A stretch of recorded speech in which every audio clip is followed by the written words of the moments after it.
Bom dia, meus irmãos.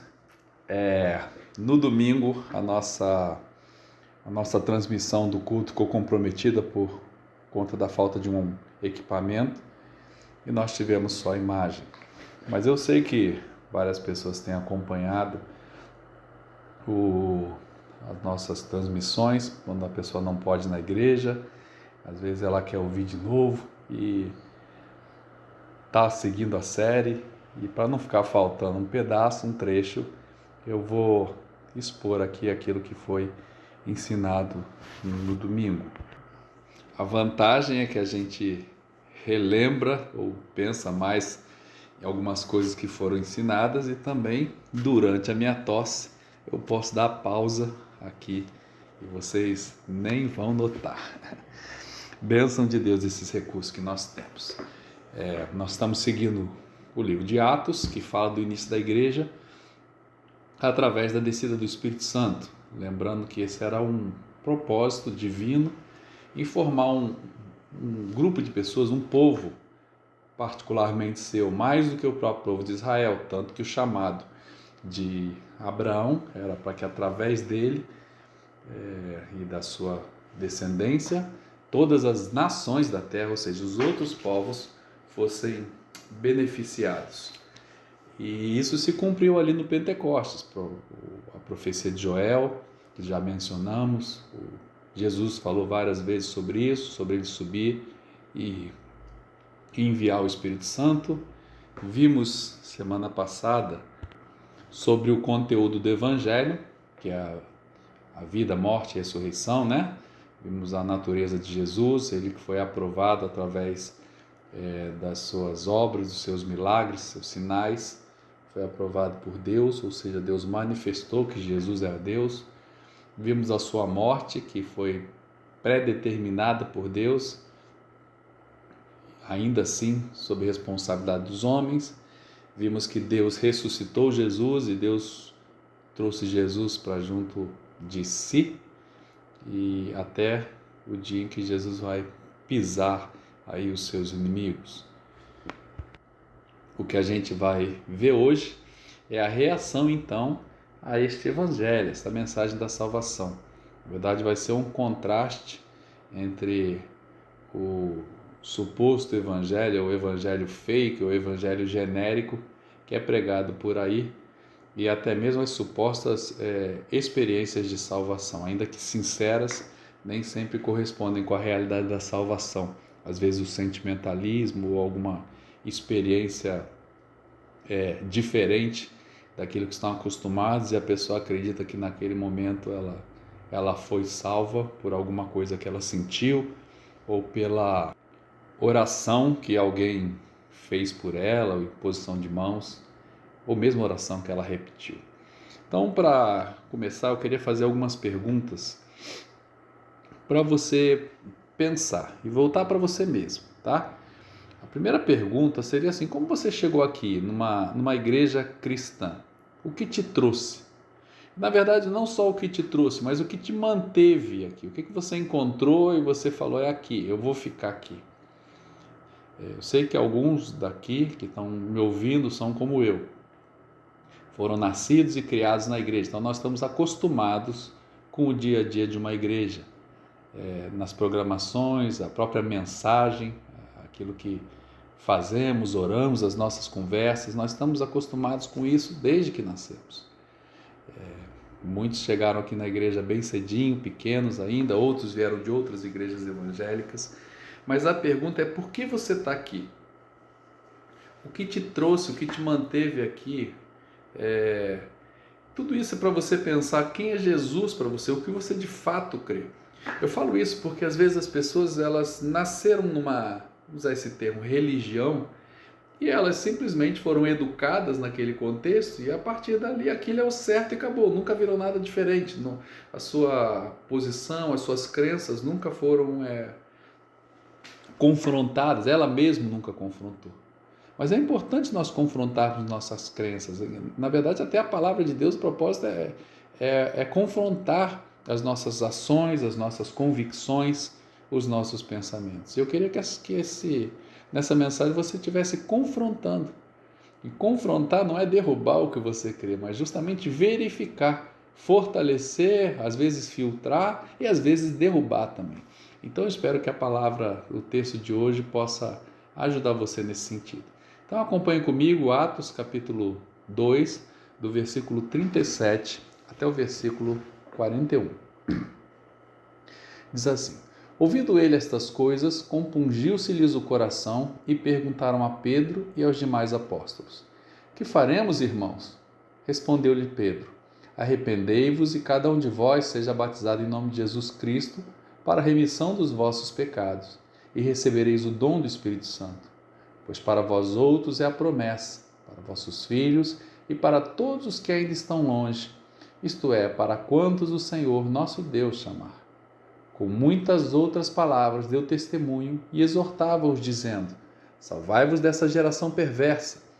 Então os que se lhe aceitaram a palavra foram batizados, havendo um acréscimo naquele dia de quase 3.000 pessoas. O versículo 36, que vimos na semana passada, ele fala da salvação, né? E agora nós vemos o resultado dessa mensagem de Pedro. A reação daquelas pessoas que ouviram, que foram confrontadas com o Evangelho.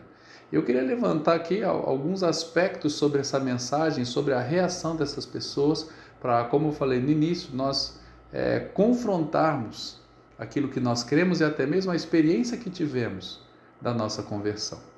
Logo no versículo 37 mostra que a mensagem ela atingiu o alvo, ela atingiu o coração daquelas pessoas. Elas tinham sido atingidas pelos seus ouvidos quando elas ouviram uma multidão de 120 pessoas falando, provavelmente ao mesmo tempo, em idiomas diferentes. Isso chamou a atenção do povo que estava lá para comemorar a festa do Pentecostes. Eram judeus religiosos. E eles se aproximaram, e provavelmente aqueles 120 saíram daquela casa e foram para um lugar maior, onde já tinham milhares de pessoas, e Pedro vai e traz a mensagem. Então agora a mensagem não apenas passou pelos seus ouvidos, mas agora estava entrando nos seus corações. Então alguns aspectos dessa mensagem que eu queria destacar primeiramente. A primeira parte é que a mensagem ela foi exposta. Se você ver, fora o sobrenatural de uma pessoa falar num idioma diferente, não houve milagre nos ouvintes. Os ouvintes eles estavam ouvindo as grandezas de Deus no seu próprio idioma. Lembra que tinha pessoas de várias partes do mundo para aquela festa, né? Judeus religiosos, alguns convertidos ao judaísmo que estavam lá. E eles ouviram no seu próprio idioma.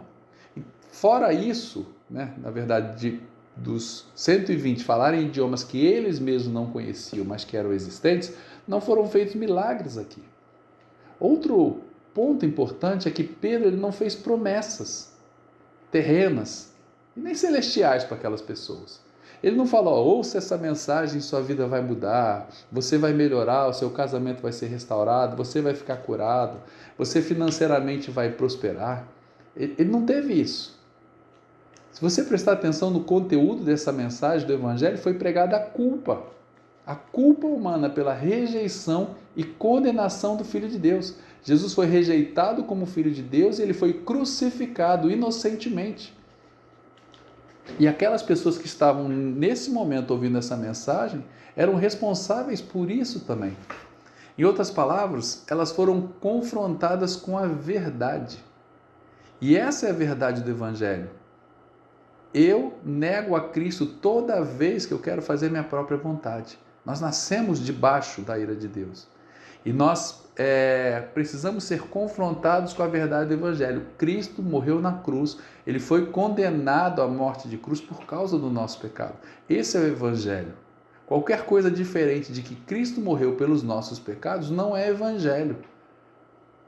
Na verdade, até evita que as pessoas entendam o Evangelho e que sejam salvas de verdade, iludem as pessoas. E a gente vê o resultado de uma mensagem corretamente pregada pela reação daquelas pessoas. Elas não ficaram felizes. Aqui usa uma palavra muito forte, fala assim: quando eles ouviram estas coisas, o Evangelho, a mensagem que Pedro pregou, Cristo crucificado, diz o texto assim: compungiu-se-lhes o coração. Essa palavra compungir, no texto original, ela significa literalmente furar, penetrar. É como se eles tivessem usado, né, nessa linguagem figurada, um furador, uma faca entrando nos seus corações. Eles ficaram com o coração partido, o coração apertado. A gente sabe que o coração nosso não é o centro das emoções, mas ele manifesta muitas nossas emoções. Quando a gente está apaixonado, quando a gente está com medo, quando a gente está relaxado, não é? O nosso coração dispara ou relenta. E aqui está falando, quando eles ouviram essa mensagem, eles sentiram uma tristeza, uma preocupação, um medo, um aperto terrível com aquilo que as pessoas ouviam. E mais uma vez, eles sentiram isso pela mensagem que eles ouviram. A gente precisa diferenciar de outras coisas que têm partido o coração das pessoas, os nossos corações. Nosso coração se parte, se sente compungido quando estamos tristes pelos mais diversos motivos, e motivos reais e motivos importantes com os quais nós precisamos lidar. Mas esses motivos diferentes que nós temos podem encontrar outras respostas. O que trouxe esse coração compungido àqueles homens foi o Evangelho. Eles se viram culpados pela morte de Cristo. Lembra que os judeus, eles confiavam em quê? Eles confiavam no seu nascimento. Eu sou filho de Abraão, então eu sou povo de Deus. Eles confiavam em sua religiosidade. Inclusive, eles estavam lá por causa da sua religiosidade. Imagina sair da sua terra, longe, gastar dinheiro com viagem, com hospedagem, e no lugar tumultuado, porque lá eles prestariam o seu culto em obediência à lei na festa de Pentecostes. Só que o coração deles ficou apertado, porque agora eles não podiam mais confiar, não estavam mais confiando nessas coisas. Tanto que eles chegam e falam assim, o que eu posso fazer? Porque o que eu fiz foi errado. Eles se enxergaram na mensagem. E essa é a parte fundamental do Evangelho. Você precisa se enxergar na mensagem do Evangelho. Eu sou responsável pela morte de Cristo na cruz. Ele morreu no meu lugar, pagar o preço do meu pecado. Eu sou pecador. Eu faço muitas coisas boas, faço muitas coisas certas, estou envolvido na obra de Deus, mas eu também peco. Isso é o suficiente para eu ser culpado pela morte de Cristo. Então, nossa primeira reação deve ser essa, a nossa identificação com essa mensagem. O que nós vemos em seguir é a resposta de Pedro, a direção que Pedro, os demais apóstolos que deviam estar ali ajudando a explicar para aquela multidão. Lembra que nós comentamos que Lucas ele não narra detalhadamente cada uma das palavras de Pedro. Ele faz um resumo daquilo que daquilo que Pedro falou, né? Então, outras pessoas deviam estar perguntando, outros discípulos respondendo. Mas olha o que nós temos aqui sobre Pedro. Ele fala assim, respondeu-lhes Pedro, arrependei-vos, estou no versículo 38, e cada um de vós seja batizado em nome de Jesus Cristo para a remissão dos vossos pecados e recebereis o dom do Espírito Santo. Ele usa aqui algumas palavras que nós estamos talvez até acostumados e a gente precisa identificá-las ou se for o caso, aprender sobre elas. Primeiro, a palavra é arrependimento. Muitas vezes a gente confunde o arrependimento com o remorso, né? Que é um sentimento, nossa, não devia ter feito aquilo, me dei mal. Né? Mas o arrependimento aqui é algo muito sério. Tá? E inclusive é a única resposta aceitável e útil à pregação do Evangelho. É a única resposta que vai fazer bem para quem ouvir. Tá? Arrependimento vem de uma palavra grega, metanoel, que significa literalmente mudança de mentalidade. Então eles tinham uma visão sobre Cristo, eles tinham uma visão sobre si mesmos, sobre a sua religiosidade, sobre a sua salvação, sobre a sua bondade, né? E o arrepender-se é o quê? Mudar a sua maneira de enxergar as coisas. Eles precisavam enxergar a Cristo como Cristo de fato era o Filho de Deus. Eles precisavam olhar para as suas vidas, enxergá-las como Deus enxergava, como Cristo enxergava. Por isso que Cristo ofereceu, e Ele falou várias vezes de oferecer a sua vida em favor do pecador. Eles precisavam enxergar como de fato eles eram, culpados e culpados pela morte de Cristo. Pedro fala, vocês precisam mudar a sua mente. Vocês precisam também ser batizados. Lembra que o batismo ele é um símbolo de uma realidade. Tá? O batismo ele não salva. Nós temos muitos outros textos que mostram para nós que o batismo ele não traz qualquer tipo de salvação para a gente. Ele apenas manifesta publicamente uma obra que Cristo fez. A ideia de você se afundar na água e levantar, ou ser afundado, é aquela ideia de você ser lavado. Por isso que nós batizamos por imersão. O batismo por imersão ele parece refletir com mais proximidade essa ideia de morte e ressurreição, que é o que acontece com aquelas pessoas que creem em Jesus, que reconhecem que merecem a morte por causa do seu pecado e reconhecem que pela graça de Deus, pela obra de Cristo, elas ressuscitarão um dia. Então Pedro fala para ele, olha, vocês precisam ser batizados. E aqui ele põe mais uma palavrinha, ele fala remissão dos vossos pecados. A palavra remissão ela tem um significado interessante. Ela é um pouco diferente da palavra redenção. A redenção é uma salvação por meio de um pagamento. Então nós fomos salvos por causa de um pagamento. E esse pagamento quem realizou foi Deus através de Cristo na cruz, ou seja, teve um preço. A palavra remissão, ela passa para nós a ideia de algo que é retirado sem qualquer custo. Então ele está falando que os nossos pecados, a remissão dos nossos pecados é a retirada dos nossos pecados, no sentido da consequência dos nossos pecados, a consequência pior e eterna que é a morte, ela foi retirada sem qualquer custo para nós. Então ele está tirando dos seus ouvintes aquela ideia de que eles são salvos pelo que eles podem fazer. Está tirando isso deles. E fala assim, continua o versículo 38, e recebereis o dom do Espírito Santo. É importante a gente ver que aqui a palavra dom, ela está no singular. A gente não deve confundir com os dons espirituais, os quais a gente já mencionou várias vezes, várias mensagens, já estudamos sobre isso, e certamente aqui no livro de Atos vamos ver um pouco disso. O que nós temos aqui é o presente, aquilo que Jesus deu é o próprio Espírito Santo. O dom do Espírito Santo é o próprio Espírito Santo. E aquilo que eles haviam experimentado, aquela promessa de Joel, da profecia de Joel, a promessa de Cristo, eles experimentaram naquele momento, quando eles creram, quando eles ouviram. Experimentariam naquele momento. Assim como os 120, pouco tempo antes, haviam recebido. O Espírito Santo a gente vai estudar bastante sobre esse personagem aqui no livro de Atos. E a gente precisa tomar cuidado, como já mencionei anteriormente, que o livro de Atos é um livro de transição entre a antiga aliança, onde nós éramos gentios, e a nova aliança, onde pela obra de Cristo, pela morte de Cristo na cruz, aquele que crê se torna parte da família de Deus. Obviamente isso aconteceu com a obra de Cristo na cruz, mas a igreja ela se formou naquele dia, nesse evento aqui no Pentecostes. Acompanha comigo o que Paulo fala lá em Efésios capítulo 1, versículo 14.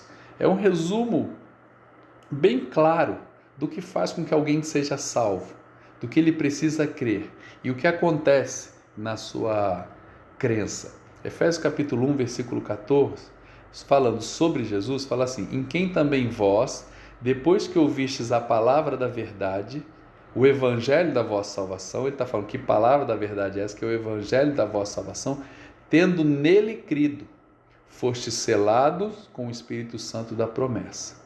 Então, quando nós cremos no evangelho, cremos em Cristo, há o selo do Espírito Santo. O selo é a garantia de pertencimento. Os selados com o Espírito Santo da promessa, o qual é o penhor da nossa herança, até o resgate de sua propriedade em louvor da sua glória. O texto deixa bem claro que a garantia da nossa salvação é o próprio Deus. É o Espírito Santo habitando em nós. Ele é a garantia de que nós seremos salvos. E isso só acontece quando nós ouvimos o Evangelho, nós cremos no Evangelho, nós recebemos o Espírito Santo. E é isso que Pedro estava falando para aquelas pessoas. Que o Espírito Santo ele é recebido pelo cristão. O Espírito Santo é um presente que vem dos céus, que vem de Deus. Jesus fala, se eu não subir, eu não enviarei. Ninguém pode exigir, merecer ou buscar, somente Cristo dá. Nenhuma igreja vai te dar, nenhum pastor, nenhum líder. Ele tem poder de dar o Espírito Santo para alguém. O Espírito Santo é um presente que Deus dá, é um dom àqueles que creem nele. E Pedro continua falando mais um pouco dessa mensagem. Agora ele vai falar um pouco dessa mensagem única e o seu alcance. Ele vai falar da singularidade dessa mensagem, mas também da universalidade dela. Ele fala assim no versículo 39, pois para vós outros é a promessa, essa promessa do Espírito Santo, para vossos filhos e para todos os que ainda estão longe, isto é, para quantos o Senhor nosso Deus chamar. Primeiramente, note que ele está falando que é uma mesma promessa para um vasto grupo de pessoas, de tipos de pessoas, mas é a mesma promessa.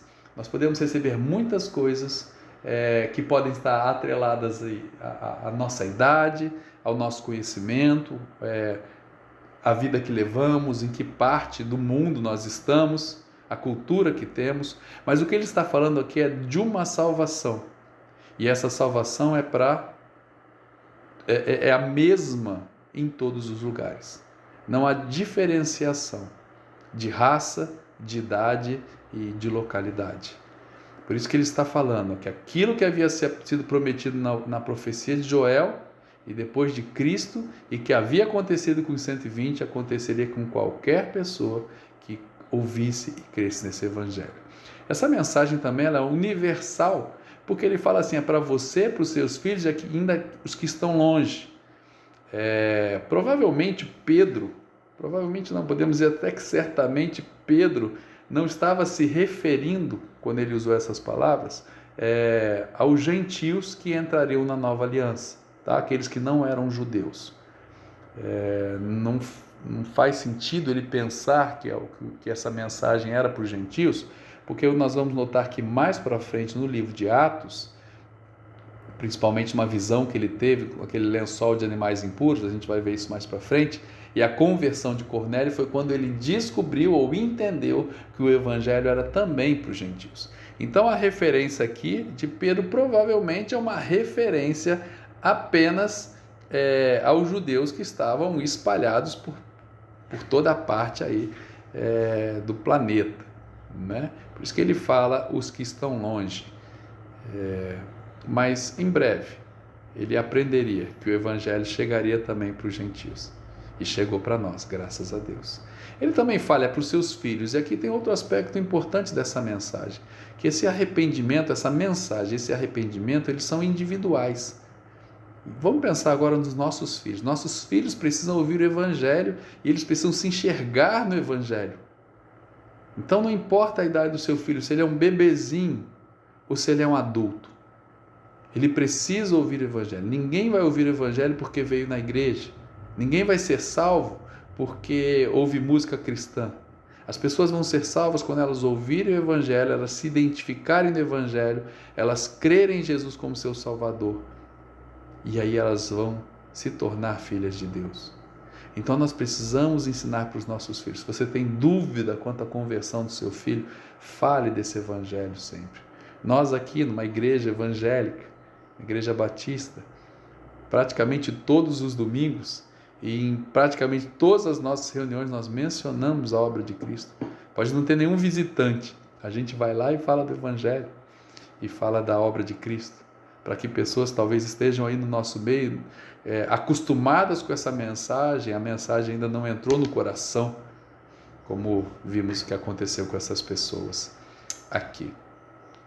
Outro ponto dessa salvação importante, como nós já mencionamos anteriormente, é a soberania de Deus.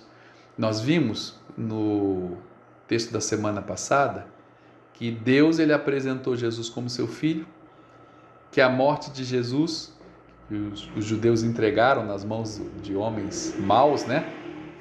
Pilatos, os soldados romanos. Nós vimos que foi segundo aquilo que Deus havia determinado, Nós vimos que Deus ressuscitou Jesus, Deus glorifica Jesus, e aqui ele está falando que até o próprio resultado da mensagem, ele depende de Deus. O final do versículo 39 fala assim: para quantos o Senhor nosso Deus chamar.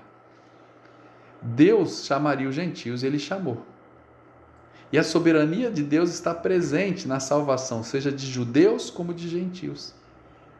E essa soberania, ainda que a gente não entenda plenamente, ela segue atuando no chamado da salvação. Deus, então, ele chama quem ele quer e ele não chamará todos. O texto mesmo diz: a quem Deus chamar. E quem Deus chamar vai ser salvo. Essa pessoa vai crer. A obra será feita na sua vida e ela vai crer. É um chamado diferente do nosso chamado. Nós apresentamos o Evangelho, mas quem pode salvar é Deus. E ainda que a gente não entenda plenamente como isso funciona, a gente precisa crer, porque essas são verdades que estão claras nas Escrituras em dezenas de versículos. Lembra que vimos semana passada que Jesus foi entregue conforme o desígnio e presciência de Deus. Nós vimos que desenho é aquilo que Deus determinou. Ele falou, é isso que vai acontecer. E presciência, da onde vem a nossa palavra prognóstico, é que Deus disse o que vai acontecer e os desdobramentos disso. E ainda assim, ele falou que essa era a responsabilidade daquelas pessoas que estavam ouvindo. Vocês entregaram Jesus na mão de iníquos. E tanto isto é fato que está narrado nas Escrituras, e a própria reação daquelas pessoas foi: sim, eu sou culpado. Sim, eu entreguei Jesus na mão dos romanos. Então, ainda que a gente não consiga entender, a gente precisa crer que Deus vai salvar. E isso não é um motivo para a gente ficar triste, preocupado ou cheio de dúvidas. É um motivo para a gente continuar pregando o Evangelho, sabendo que o resultado vem de Deus e o que Ele quiser vai acontecer. É para nos dar confiança, não desânimo. Pedro continua, versículo 40. Com muitas outras palavras deu testemunho e exortava-os, dizendo: salvai-vos dessa geração perversa. Por que será que Pedro continua advertindo com insistência? Isso é porque a pressão contrária, ela sempre vai estar presente e sempre vai ser grande. Então, por isso que ele testemunhou. A gente não sabe detalhes sobre isso. Ele deve, mais uma vez, ter testemunhado sobre a vida de Cristo, mas as coisas que ele presenciou, os alertas que ele deu. Quem sabe se ele não mencionou até Judas, que conviveu com Jesus, ouviu todos os ensinamentos, experimentou dos seus milagres, viu os seus milagres, mas era do diabo. Esse alerta, eu acho que foi muito importante, essas palavras de Pedro, seu testemunho, essa exortação, salvai-vos dessa geração perversa. É importante a gente ver que ele está falando para pessoas, a grande maioria delas da religião judaica, pessoas que conheciam as Escrituras, mas que precisavam ser ensinadas. Nós não podemos confiar no nosso conhecimento teológico se nós não conhecermos a Cristo e não conhecermos a palavra de Deus e não conhecermos a palavra de Deus à luz da obra de Cristo. Nós vivemos numa geração perdida, da qual não podemos sair. Só vamos sair daqui com a nossa morte ou com o arrebatamento. Deus sabe disso, Ele nos mantém aqui, Ele nos quer usar aqui onde estamos. Mas que nós temos que ficar ligados, espertos, para nós não cairmos, não nos envolvermos nela. E qual foi o resultado de uma mensagem do Evangelho correto? Onde sim, pregou a culpa, antes de pregar a solução. Foi a conversão. E antes de entrar no versículo 41, no último versículo, só queria relembrar: não existe salvação se não houver perdição. Nós não vamos entender a obra de Cristo se não entendermos a obra de Adão. O pecado de Adão principal não foi comer do fruto. Isso foi como ele manifestou o seu coração. Foi fazer a sua própria vontade, foi estar no controle da sua própria vida, fazer o que aos seus olhos era o certo. E eu sei que você, assim como eu, queremos estar no controle das nossas vidas. E só o Evangelho vai mostrar que eu não posso estar no controle da minha vida, que a minha vida deve ser entregue ao Senhor. Quando eu vou comprar um remédio, eu acho que eu sou meio pão duro. Vou comprar o remédio, se for muito caro eu não compro. Se eu achar que eu preciso, eu tento um genérico. Mas se for algo caro e eu souber que ele é fundamental para a minha saúde, a gente está disposto a pagar. Se você sabe que você precisa de um dinheiro muito grande para preservar a vida da sua esposa, dos seus filhos, a sua vida, você vende seu carro, você vende sua casa, você trabalha mais, você faz o que for. Então as pessoas elas precisam entender que o que está em jogo é a sua salvação. É uma questão de vida ou morte. E quando elas entenderem isso, elas vão entender também que não tem nada que elas possam fazer para serem salvas, a não ser aceitar o que Jesus fez para a salvação. Qual foi o resultado? Então nós temos no versículo 41. Então, os que lhe aceitaram a palavra foram batizados, havendo um acréscimo naquele dia de quase 3.000 pessoas. Aquelas pessoas, mais uma vez, elas não receberam um milagre, elas não receberam uma promessa de benefícios terrenos, elas receberam uma mensagem de condenação e a oportunidade de mudar esta condenação, que é aceitar a palavra. Então diz o texto que elas aceitaram. E como consequência disso, elas foram batizadas, elas se identificaram com a mensagem: eu preciso morrer para os meus pecados. E elas foram acrescidas, né? Aquele grupo de 120. Então agora sim, fala quase 3.000 pessoas, agora sim passou de 3.000 pessoas. Aqui tem alguns pontos que eu queria destacar antes de encerrarmos. Nem todos irão crer. Note que ele fala assim, os que lhe aceitaram a palavra. Muitas outras pessoas, não sabemos quantas ouviram. E isso é fato. É triste, mas é fato. E você sabe disso. Quantas pessoas você ouviu, já falou o evangelho, elas continuam sem aceitar. Você sabe disso, muitos também que estão ouvindo. Por quê? Porque também resistiram por um bom tempo a esta palavra. Ouviram e não aceitaram. Mas muitos vão aceitar como vocês aceitaram. E ao aceitar, começam a fazer parte da igreja de Deus. Têm o Espírito Santo e se tornam filhos de Deus. Nem todo mundo é filho de Deus, todos somos criaturas, mas filhos de Deus são apenas aqueles que ouvem o Evangelho, creem e têm o Espírito Santo, recebem o Espírito Santo de Deus. Terminar também lembrando, fala que eles aceitaram as palavras de Pedro. Mesmo que seja uma obra sobrenatural, ou seja, Deus vai chamar, só quem Deus chama é salvo, a palavra foi pregada. E a gente tem ouvido, falamos semana passada, texto de Romanos, a fé vem pelo ouvir. Como ouvirão? Como conhecerão se não ouvirem? Como ouvirão se não há quem pregue? É voz, é conteúdo, ouvidos naturais, que precisam ouvir esse evangelho para serem salvos. Mais uma vez, isso é para ser um motivo de ânimo para nós. Porque é algo que todos nós podemos fazer. Pregar o evangelho. Não precisamos fazer milagres, mostrar nenhum poder. Apenas falar o evangelho para as pessoas perto de nós. E aquelas a quem Deus chamar, elas vão ouvir. Elas vão aceitar a palavra. E elas vão querer ser batizadas. A gente não sabe, obviamente, se tudo aqui aconteceu no mesmo dia. Esse batismo aí, foi tudo no mesmo dia. Ali onde eles estavam não tinha tanta água assim para isso.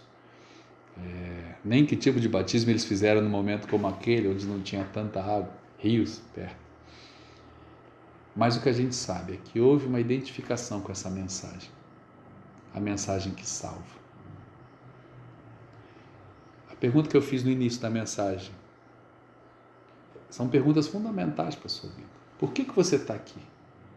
O que você crê de fato? Por que você permanece neste lugar? Quem é Jesus para você? A Bíblia é muito clara quanto à obra de Jesus e o seu propósito. E você precisa entendê-la. A Bíblia também é muito clara quanto à mensagem que salvará uns e não a outros. A Bíblia é clara quando fala que algumas pessoas estão iludidas. Como Jesus fala em Mateus, em teu nome fiz isso, em teu nome eu fiz aquilo, e Jesus vai falar assim, eu nunca vos conheci. Então não é o que você é capaz de fazer, como é o seu envolvimento na igreja. Mas quem é Jesus, o que ele fez na sua vida? Você precisa saber em que você crê. E isso faz diferença para toda a sua eternidade. Amém? Vamos orar. Pai querido, eu agradeço ao Senhor pela salvação que eu tenho. Eu me conheço muito pouco comparado com o que o Senhor me conhece. Mas eu conheço o suficiente para saber que não há méritos em mim para a salvação. Se a salvação foi entregue na minha mão, eu acabo esquecendo, perdendo, largando em outro lugar ou trocando por outra coisa. Mas pela tua graça, pela salvação que vem do Senhor, pelo entendimento que o Senhor me deu, pelo Senhor ter me chamado, eu pude entender que eu sou pecador, que eu mereço a morte eterna e que a única coisa que pôde mudar, Pai, o meu destino eterno foi o sacrifício de Cristo na cruz. Obrigado, Pai, pela mensagem que eu ouvi tantas vezes e pelo entendimento que o Senhor pôde me dar. Que eu posso falar que eu sou filho teu. Eu posso falar que o céu é garantido para mim. Eu posso confirmar que eu tenho o teu Espírito Santo. Porque eu entendi essa mensagem. Eu sei que essa é a mesma realidade de muitos que estão ouvindo neste momento. Mas eu sei também que pode não ser a realidade de todos. Talvez estejam aqui pessoas acostumadas com essa mensagem, mais uma vez estão ouvindo, mas a mensagem ainda não foi lá fundo nos seus corações. Eu peço que o Senhor, por tua misericórdia, Pai, possa dar o entendimento para essas pessoas, para que elas ouçam o Evangelho de verdade, tomem para si, creiam e sejam salvas. Esse é o meu desejo, Pai, é a minha oração, por cada um dos nossos ouvintes. Em nome de Jesus Cristo que nós oramos. Amém.